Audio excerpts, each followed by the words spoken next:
start our topic with factors affecting the resistance. In the previous lecture, we had discussed about the resistance and the cause of resistance. In this video, we will learn about the factors that affects the resistance. Basically, there are four factors that affects the resistance. First one is the nature of the material, then length of the conductor, third one is age of conductor, and the last is temperature of the conductor. We will discuss them one by one. First we will discuss about the nature of the material. हम जो material को as a conductor use करना चाहते हैं उसका nature कैसा है, उसमें कितने नंबर ऑफ फ्री इलेक्ट्रॉन्स हैं, उनकी कंसंट्रेशन कैसी है, इस बात पर हमारा रेजिस्टेंस बहुत ज्यादा डिपेंड करता है. Different substances have the different concentration of free electrons. अब क्योंकि हर एक सब्सटेंस में फ्री इलेक्ट्रॉन्स की कंसंट्रेशन अलग अलग होती है, इसीलिए हर सब्सटेंस में जो रेजिस्टेंस है वो भी अलग होता है. हर वो सब्सटेंस जिसमें फ्री इलेक्ट्रॉन्स की कंसंट्रेशन ज्यादा होती है वो लेस रेजिस्टेंट ऑफर करते हैं, और जहां पर फ्री इलेक्ट्रॉन्स की कंसंट्रेशन कम होती है they offers high resistance. Okay, so the nature of the material, that means how many free electrons are present.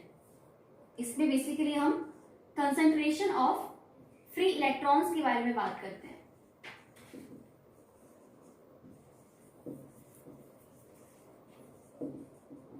कितने ज्यादा फ्री इलेक्ट्रॉन्स उसमें हैं, इलेक्ट्रॉन्स कितने ज्यादा है फ्रीली मूव करने के लिए. जैसे कि हर वो सब्सटेंस जिसमें कि कम फ्री इलेक्ट्रॉन्स होते हैं उनकी जो रेजिस्टेंस है वो ज्यादा होती है, तो इसीलिए हम उन्हें क्या बोलते हैं, इंसुलेटर्स. क्योंकि उसमें रेजिस्टेंस ज्यादा है तो अपने में से करंट को इजीली फ्लो नहीं होने दे रहे, so they are the insulators. ठीक है, तो अगर आपके पास हाई कंसंट्रेशन है देन उसका जो रेजिस्टेंस है वो क्या होगा, कम. Okay, so they will be called as conductors.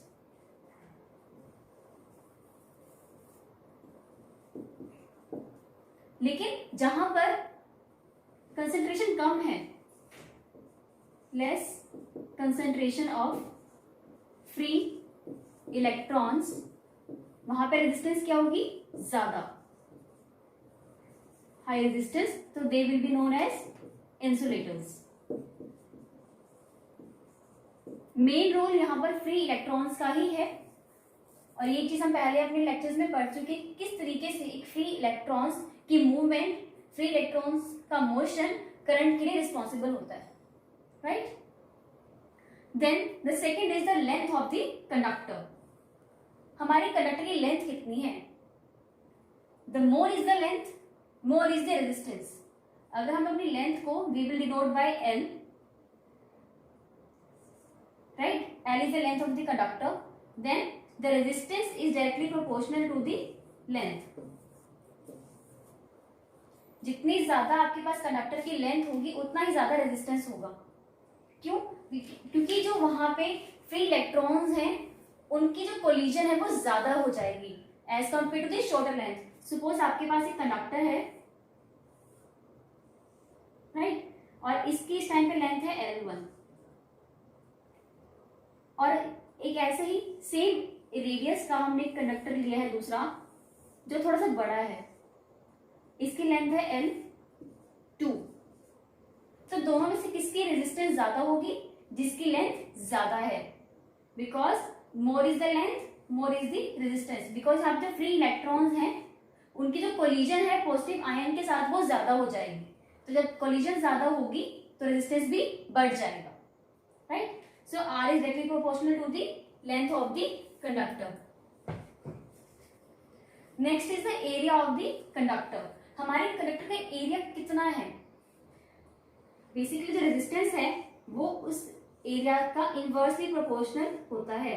That means जितना ज्यादा एरिया उतनी ही कम रेजिस्टेंस. सो जो थिक वायर है, जो थिक कंडक्टर है, उसकी जो रेजिस्टेंस है वो क्या होगी, कम होगी. दैट मीन्स उसमें से ज्यादा करंट फ्लो करेगा. और जो आपका थिन कंडक्टर है उसका क्योंकि एरिया जो है कम है तो उसकी रेजिस्टेंस क्या होगी, ज्यादा होगी. दैट मीन्स उसमें से कम करंट फ्लो करेगा. फॉर एग्जाम्पल अगर मेरे पास एक वायर है, कंडक्टर है, हैविंग एरिया A1, राइट, और मेरे पास एक दूसरा कंडक्टर है जिसका एरिया कम है, let it be A2 area. Area हम यहाँ पे इसका जो ये सर्कुलर फेस है उसे डिटरमाइन करते हैं, ओके। तो अगर ये A2 एरिया है तो यहाँ पे दोनों में से किसकी रेजिस्टेंस ज्यादा होगी, जिसका एरिया जो है कम है। तो R is inversely proportional to the area, क्योंकि ऐसा किस लिए, बिकॉज जब एरिया ज्यादा होगा तो अगेन जो फ्री इलेक्ट्रॉन्स हैं उनको ज्यादा जगह मिलेगी मूव करने के लिए, ठीक है। जब उनको जो ज्यादा एरिया ऑक्यूपाई करेंगे तो उससे क्या है, उनका जो रेजिस्टेंस है वो कम हो जाएगा, right. So let us give these two equations number, let it be equation number 1 and this as equation number 2. When we combine these two equations, we will get R is directly proportional to L by A. Again, this is the sign of proportionality. तो हम क्या करेंगे, इसको हटा देंगे। तो जो proportionality का साइन हम हटाते हैं, हमारे पास अगेन एक कांस्टेंट टर्म इंट्रोड्यूस हो जाती है, that is resistivity. R is equals to rho L by A. ये जो कांस्टेंट है रेजिस्टिविटी, इसको हम रो बोलते हैं, this is row.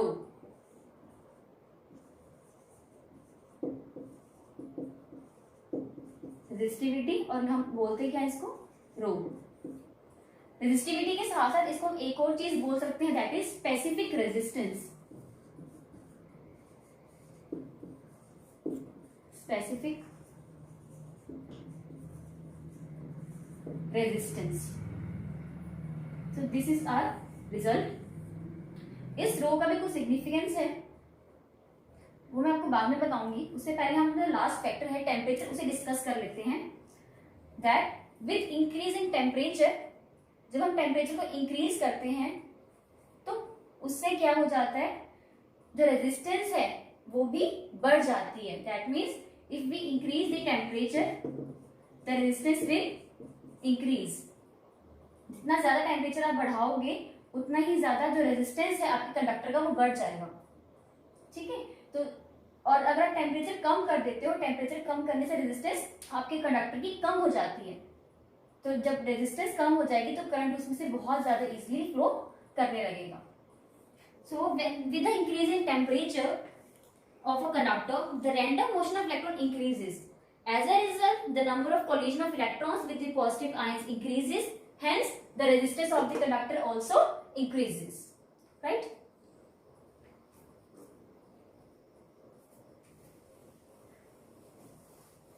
So these were the four factors on which the resistance of the conductor depends.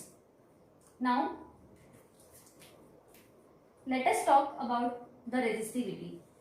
We had done this.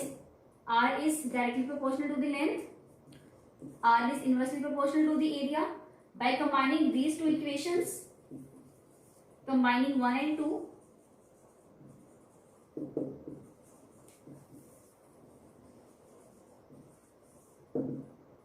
we get R is directly proportional to L by A. L is the length and A is the area of cross section. After eliminating this sign of proportionality, we get R is equals to rho L by A. This rho is the constant that is called resistivity or specific resistance.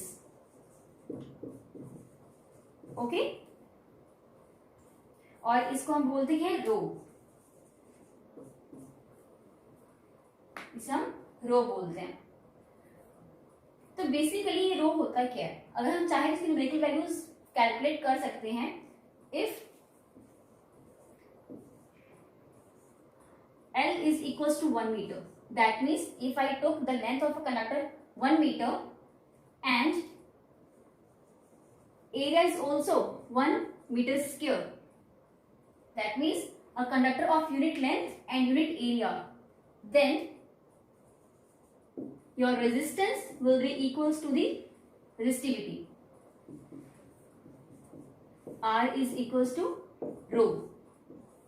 So numerically, resistivity is the resistance of conductor having unit length and unit area of cross section.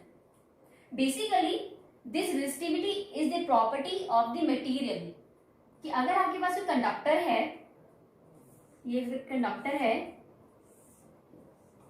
ठीक है, मान लेते हैं ये 5 metre का है, ठीक है। तो अब इस 5 मीटर कंडक्टर में मैं अगर इसका एक 1 यूनिट लेंथ ले लूं, ठीक है, ये मैंने इसका एक यूनिट लेंथ ले लिया है, तो इसके यूनिट लेंथ और इसका जो एरिया है उसका भी मैं एक यूनिट एरिया ले लूं, ये उसका एरिया है तो उसका मैंने एक यूनिट एरिया ले लिया है, ठीक है। तो यूनिट लेंथ इसको 5 पार्ट में डिवाइड कर दिया, 1 2 3 4, ठीक है। इसे हम 5 इक्वल पार्ट्स में डिवाइड कर देंगे,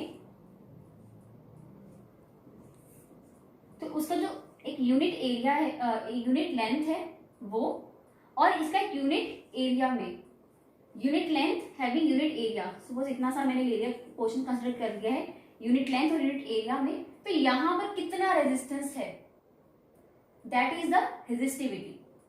जब इसको मल्टीप्लाई हम करेंगे नंबर ऑफ टाइम्स जाके, तब जाके 5 मीटर की लेंथ का कंडक्टर बनेगा, लेकिन उस 5 मीटर की लेंथ में एक यूनिट एरिया का, एक यूनिट लेंथ में रेजिस्टेंस कितना है, दैट इज द रेजिस्टिविटी। तो बेसिकली जो रेजिस्टिविटी एक मटेरियल की प्रॉपर्टी है, लेकिन जो रेजिस्टेंस है it is the property of the object. Resistance किसी ऑब्जेक्ट का होता है, और जो रेजिस्टिविटी है इट इज ऑलवेज फिक्स्ड, और ये किसी मटेरियल की होती है। जैसे कि अगर हम बात करें, मैंने एक सिल्वर की, ठीक है ना, वायर बनाई है, तो सिल्वर की जो वायर है इसका जो रेजिस्टेंस है, रेजिस्टेंस डिपेंड करेगा कि उस सिल्वर की वायर की लेंथ कितनी है, उसका एरिया कितना है, कितनी बड़ी है, कितनी छोटी है, ठीक है, तो उस चीज पे डिपेंड करेगा। लेकिन अगर मैं इसी सिल्वर का वायर की जगह उसकी शीट बना दूं, तो वो रेजिस्टेंस चेंज हो जाएगी शीट के लिए, क्योंकि शीट का लेंथ, उसका एरिया, उसकी डायमेंशन सब कुछ डिफरेंट होगा। लेकिन जो रेजिस्टिविटी है रो, वो तो सिल्वर की एक ही रहने वाली है, रेजिस्टिविटी चेंज नहीं होगी। चेंज क्या होगा, उसका रेजिस्टेंस चेंज होगा। तो resistivity is a characteristic property of a material, वो कभी चेंज नहीं होगा, लेकिन जो रेजिस्टेंस है वो उसकी डायमेंशन के साथ साथ चेंज हो सकता है, right. So R is equals to rho. What is the SI unit of resistivity? Ohm meter is the unit, SI unit of the resistivity. R is equals to rho L by A, okay. Rho is equals to RA by L, okay. Now we want to find the SI unit of rho. SI unit of rho कैसे आएगी, R की आप लोग क्या लिखेंगे, SI unit, that is ohm. एक की SI unit क्या होती है, मीटर स्क्वायर, और लेंथ की एसआई यूनिट क्या है, मीटर। एक मीटर से एक मीटर कैंसिल, तो रो की एसआई यूनिट क्या आ गई, ओम metre.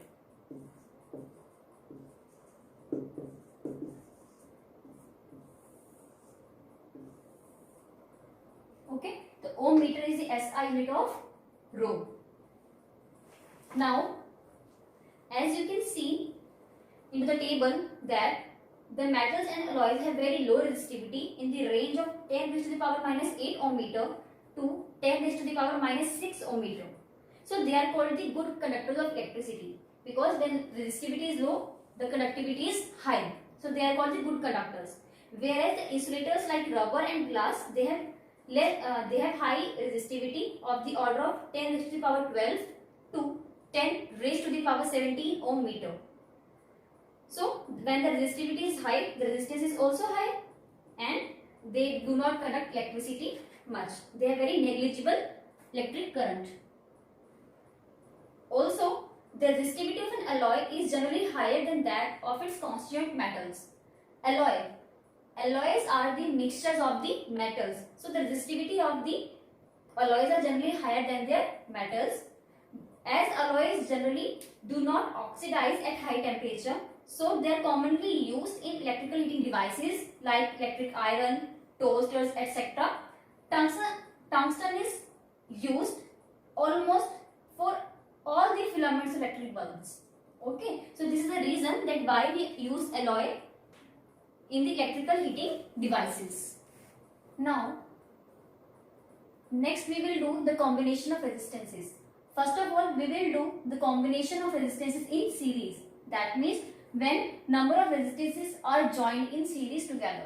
Here I have took 3 resistances which are joined in series.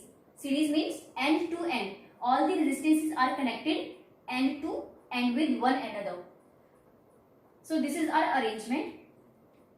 Here A is an ammeter which will measure the current. V is the voltmeter which will measure the potential difference. This is the battery and this is the key. When we close the key K, the battery starts the supply of the current. So as all the resistances are connected end to end, so what will happen? The current will remain same.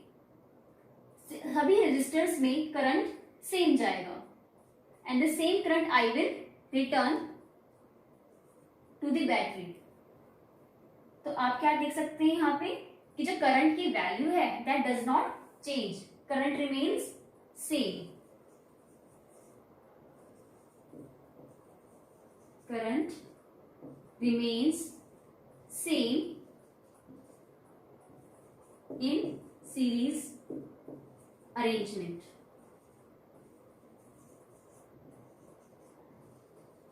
Okay, now as I already told you that the potential difference is the difference between 2 points. तो यहाँ पर अगर x और y इन 2 points के बीच potential difference हम मान लेंगे v है. ओके, तो ये वाला एक रजिस्टर इसके भी तो 2 पॉइंट्स हैं, फिर ये रजिस्टर इसके भी 2 पॉइंट्स हैं, then this third register it also has 2 points. That means हर एक रजिस्टर के या हर एक कंडक्टर का अगर 2 पॉइंट्स हैं तो उनका जो पोटेंशियल डिफरेंस वहां पे जनरेट हो रही है दैट विल आल्सो वेरी. तो अगर मेरे पास ये फर्स्ट रजिस्टर के 2 पॉइंट्स हैं, this one and this one, तो इसके लिए पोटेंशियल डिफरेंस भी एक होगा, let's say V1. Okay, then ये रजिस्टर भी एंड टू एंड कनेक्टेड था, तो ये वाला रजिस्टर का एक पॉइंट और एक ही वाला पॉइंट लिया, इसके लिए भी आपके पास क्या है पोटेंशियल डिफरेंस जनरेट होगा, that will be V2. Right, similarly इस थर्ड रजिस्टर के लिए भी आपके पास क्या होगा, पोटेंशियल डिफरेंस जनरेट होगा, लेट्स से V3. ओके, ये V1 आपके पास फर्स्ट रेजिस्टेंस के लिए है, V2 आपके पास सेकंड के लिए है, और जो V3 है वो थर्ड रेजिस्टेंस के लिए है. तो टोटल पोटेंशियल डिफरेंस इस X और Y के बीच में कितने रेजिस्टर हैं, 3 रेजिस्टर हैं, और उनका टोटल पोटेंशियल डिफरेंस X और Y के लिए क्या है, V. तो वो टोटल कैसे निकलेगा, अगर हम तीनों की एडिशन करेंगे, V is equal to V1 plus V2 plus V3. Okay, set equation 1. Current I is same, ठीक है, current is same, don't forget this. Now हमने ओम्स लॉ भी पढ़ा है, so let us apply the Ohm's law. By Ohm's law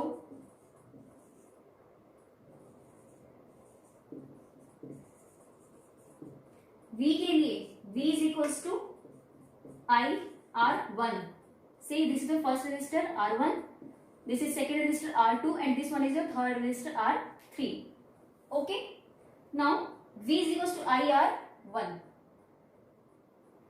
sorry IRS. Series में total X और Y के लिए जो टोटल रेजिस्टेंस है आपका, लेट से RS, और V इक्विवेलेंट आपके पास टोटल है, ठीक है. V1 is equals to IR1, V2 is equals to IR2, and V3 is equals to IR3. Here current does not change, current change नहीं हो रहा है, सिर्फ पोटेंशियल डिफरेंस है जो कि चेंज हो रहा है. Now by substituting all the values into equation 1, what will we get?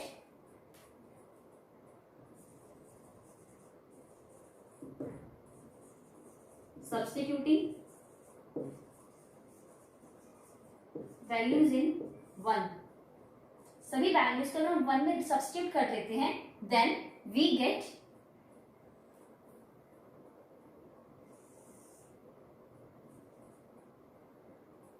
IRS is equals to IR1 plus IR2 plus IR3. IRS is equals to, यहाँ से मैंने I कॉमन निकाल लिया, we get R1 plus R2 plus R3, I से I cancel and we get RS is equals to R1 plus R2 plus R3. This is our result.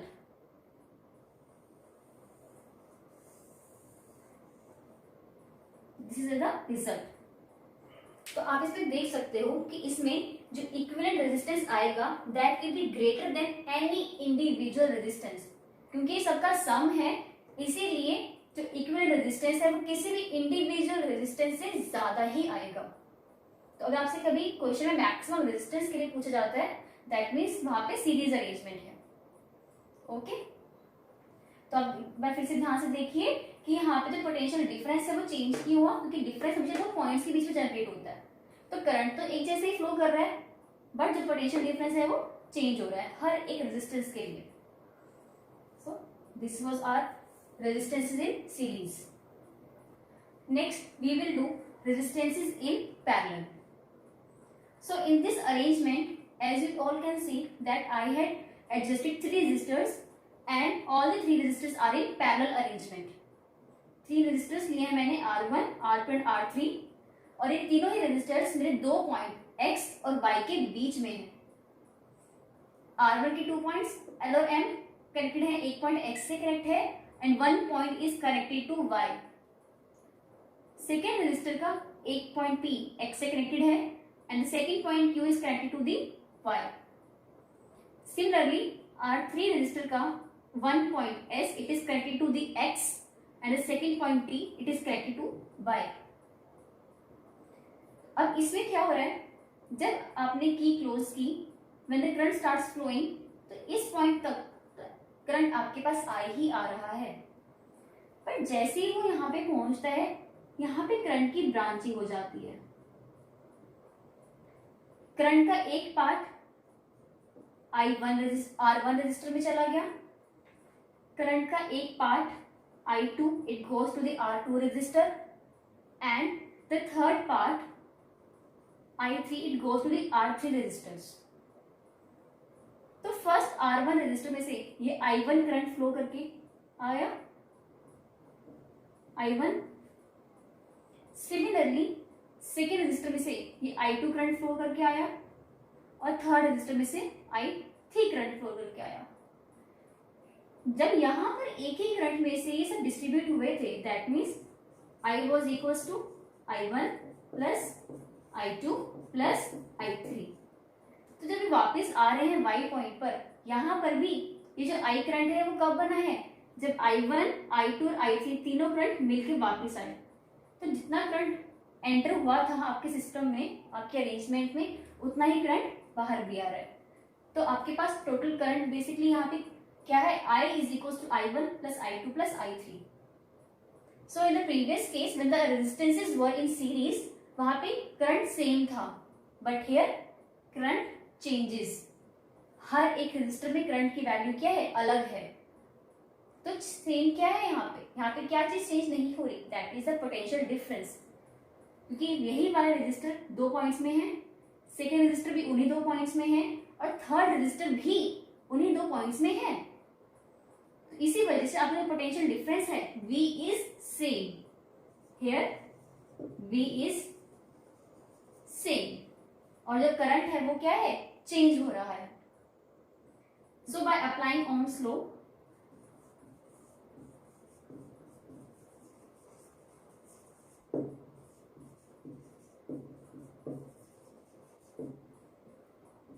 I I1 is equals to V by R1, right? This one is the value for the current I1. I2 is equals to V by R2 and I3 is equals to V by R3.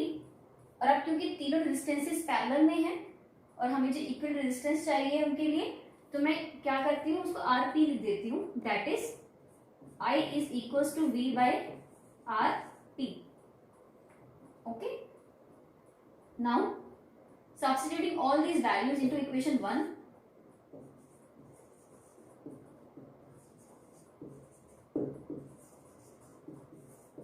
What will we get? V by RP is equals to V by R1 plus V by R2 plus V by R3. Again, when we took V common, we get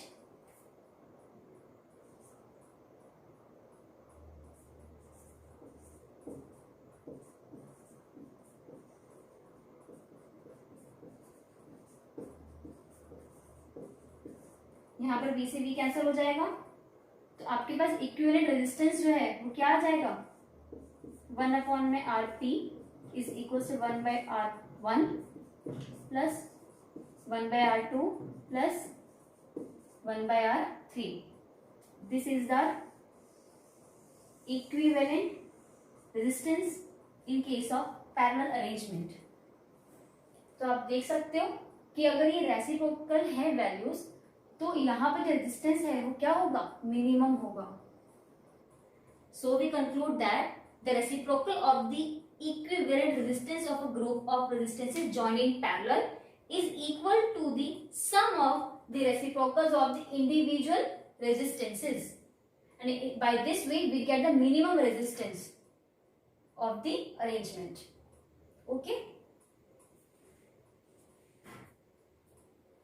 तो अभी आपको पता चल गया होगा कि हमारे जो घरों में जो अरेंजमेंट होता है हमारे अप्लायंसेस का, वो कैसा होता है, वेदर इट इज सीरीज और इट इज इन पैरेलल. हमारे जो घरों में अरेंजमेंट है वो हमेशा पैरेलल अरेंजमेंट होता है. ठीक है, क्योंकि उसमें क्या है, जो पोटेंशियल डिफरेंस, जो वोल्टेज है वो पूरे घर में सप्लाई 220 वोल्ट्स की ही है. तो सभी अप्लायंसेस 220 वोल्ट के पोटेंशियल डिफरेंस से कनेक्टेड होते हैं, ऑल्दो सब में जो करंट है वो इसमें अलग अलग जा रहा होता है. तो इसका एक एडवांटेज ये भी है कि अगर कभी ज्यादा सप्लाई आने की वजह से अगर कोई एक अप्लायंस डैमेज होता है, तो जो बाकी के दोनों अप्लायंसेस हैं वो क्या है, डैमेज होने से बच जाते हैं. अदरवाइज अगर वो सीरीज अरेंजमेंट में रहेंगे, तो अगर एक बस एक अप्लायंस खराब हो जाता है, डैमेज जाता है, तो जो बाकी के अप्लायंसेस हैं दे विल आल्सो डैमेज्ड. लेकिन पैरेलल अरेंजमेंट में ऐसा नहीं होता. ओके. इसी तरीके से सीरीज अरेंजमेंट का अभी आप एग्जांपल देख सकते हो कि जैसे हमें जब घर में डेकोरेशन के लिए हम लाइटनिंग को यूज करते हैं, तो उसमें जो बल्ब्स हैं वो सब कैसे होते हैं, सीरीज में अरेंज होते हैं. अगर एक बल्ब भी डैमेज हो गया तो बाकी के सभी बल्ब डैमेज हो जाते हैं. तो जो आपके पास इलेक्ट्रिशियन आता है, जो सप्लाई के लिए आता है, वो उससे बहुत टाइम लगता है वो फ्यूज बल्ब को फाइंड आउट करने में कि एक्चुअली में पहले कौन सा बल्ब फ्यूज हुआ था, क्योंकि वो सबकी अरेंजमेंट क्या है, सीरीज में. अगर एक खराब हो गया तो बाकी के भी आगे डैमेज होते जाएंगे. और रीजन इसका कोई भी हो सकता है, डैमेज का रीजन कोई भी हो सकता है, whether for the high voltage supply और हाई वोल्टेज करंट, कोई भी रीजन हो सकता है. बट द थिंग इज कि हम अपने घरों में कभी सीरीज अरेंजमेंट को यूज नहीं करते हैं, वो सुटेबल नहीं माना जाता है. बिकॉज अगर पैरेलल में है तो आपके पास एक अप्लायंस के साथ दूसरे अप्लायंस डायरेक्टली कनेक्टेड नहीं है, उनमें करंट एक जैसा नहीं जा रहा होता, तो वो अप्लायंस डैमेज भी नहीं होता. So this is all for today. In the next lecture, we will study Joule's law of heating effect.